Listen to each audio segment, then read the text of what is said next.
মেদিনীপুরের পর এবার তমলুক, সেখানেও পুরপ্রধান বদল নিয়ে শাসক কোন্দল প্রকাশ্যে। সরানো হলো তৃণমূল পরিচালিত তমলুক পুরসভার চেয়ারম্যানকে। তমলুক পুরসভার ভাইস চেয়ারম্যানকেও সরানো হয়েছে। চেয়ারম্যান পদ থেকে সরানো হয়েছে দীপেন্দ্র নারায়ণ রায়কে, ভাইস চেয়ারম্যান পদ থেকে সরানো হয়েছে লীনা মাভৈ রায়কে। এত বছর দল করে এই প্রাপ্তি অভিমানী বিদায়ী চেয়ারম্যান। দলের সিদ্ধান্তে ক্ষুব্ধ বিদায়ী চেয়ারম্যান ঘনিষ্ঠ তৃণমূল কাউন্সিলররা। টাকার বিনিময়ে পদ মিলছে, অভিযোগ তৃণমূল কাউন্সিলর পার্থসারথী মাইতির। এই অবস্থা চললে বিধানসভা ভোটে খারাপ ফল হবে, দাবি তৃণমূল কাউন্সিলরের। নতুন চেয়ারম্যানকে মানতে নারাজ আরেক তৃণমূল কাউন্সিলর দেবশ্রী মাইতি। মন্তব্যে নারাজ নতুন পুরো চেয়ারম্যান বিমল ভৌমিক।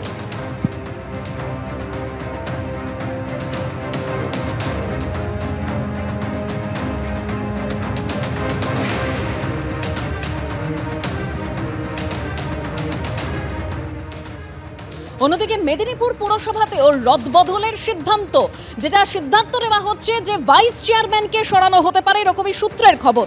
নতুন ভাইস চেয়ারম্যান হচ্ছেন তৃণমূল কাউন্সিলর মৌ রায়। মৌ রায় মেদিনীপুর শহর মহিলা তৃণমূলের সভানেত্রী।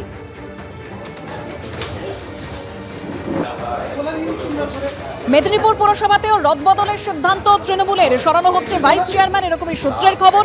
নতুন ভাইস চেয়ারম্যান হচ্ছেন তৃণমূল কাউন্সিলর মৌ রায়। মৌ রায় মেদিনীপুর শহর মহিলা তৃণমূলের সভানেত্রী।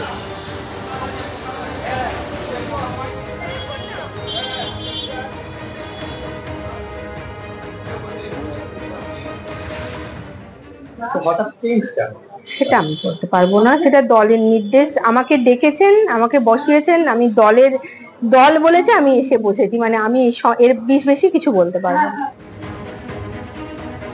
অন্যদিকে তৃণমূল পরিচালিত দুর্গাপুর পুরসভাতেও রদবদল, প্রশাসক মণ্ডলীর 3 সদস্যকে সরানো হয়েছে বলেই খবর পাওয়া যাচ্ছে। 5ই সেপ্টেম্বর 2022 দুর্গাপুর পুর বোর্ডের মেয়াদ শেষ হয়েছে। তৃণমূল পরিচালিত দুর্গাপুর পুরসভাতেও রদবদল, প্রশাসক মণ্ডলী থেকে সরানো হয়েছে 3 সদস্যকে। 2022-এর 5ই সেপ্টেম্বর দুর্গাপুর পুর বোর্ডের মেয়াদ শেষ হয়ে গেছে।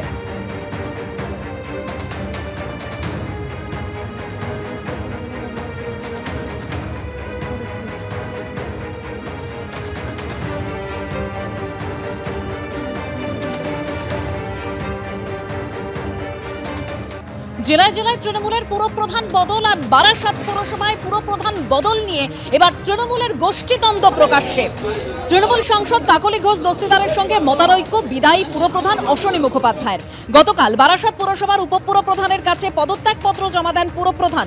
ব্যক্তিগত কারণেই পদত্যাগ করেছেন তিনি, দাবি করেছেন বারাসাতের তৃণমূল সাংসদ কাকলি ঘোষ দস্তিদার। আর বিদায়ী পুরপ্রধান তিনি আবার পাল্টা দাবি করছেন যে সাংসদের নির্দেশেই পদত্যাগ করেছেন তিনি।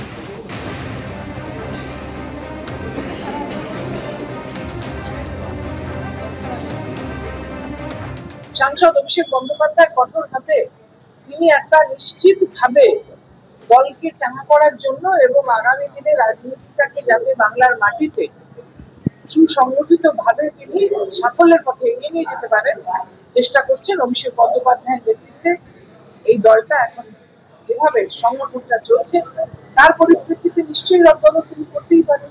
একটা জনপ্রতিনিধির যা কাজ সেটা নিশ্চিতভাবে যে এলাকা থেকে আমি নির্বাচিত সেই এলাকার মানুষের জন্য কাজ করব, এবং চেয়ারম্যান সাহেব বোর্ড মিটিং ডাকলে সেখানে গিয়ে আমার এলাকার যদি কোনো উন্নয়নের প্রয়োজন হয় সেই বিষয়ে নিশ্চিতভাবে সেটাকে তুলে ধরবার চেষ্টা করব।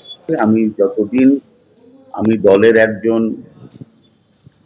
পৌর প্রতিনিধি আছি, মানুষের দায় দায়িত্ব মানুষের কাছ থেকে ভোট ভিক্ষা করে ভোট নিয়েছি, তাদের চাহিদা পূরণ করাটা আমার দায়িত্ব এবং কর্তব্যের মধ্যে পড়ে, এবং সেটা করতে গেলে আমাকে পৌরসভায় যেতে হবে। যিনি পৌর প্রধান তার সহযোগিতা নিয়েই আমাকে মানুষের কাজ করে দিতে হবে।